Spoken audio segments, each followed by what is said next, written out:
ఏంటి వాళ్ళు రిచ్ కాబట్టి ప్లాట్ కొన్నారా?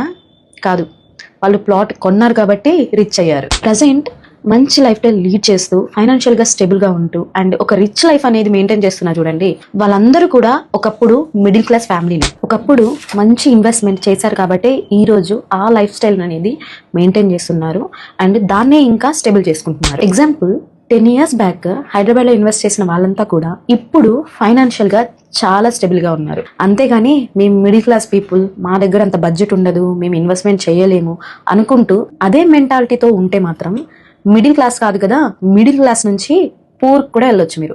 ఇప్పుడు ఏముంది, శాలరీ వస్తుంది, లైఫ్ అలా కొనసాగుతుంది అనుకుంటూ మాత్రం ఆ భ్రమలో ఉండిపోకండి. మనం రిచ్ కావాలి అనుకుంటే శాలరీస్ తోటి అవ్వదు, ఓన్లీ ఆస్తులతోటే అవుతుందండి.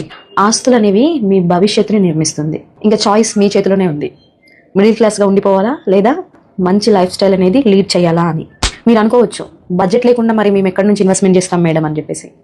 సో మీకున్న బడ్జెట్లో ఎంత ఉంటే అంత, ఎక్కడొస్తే అక్కడ ఇన్వెస్ట్మెంట్ చేసి పెట్టుకోండి.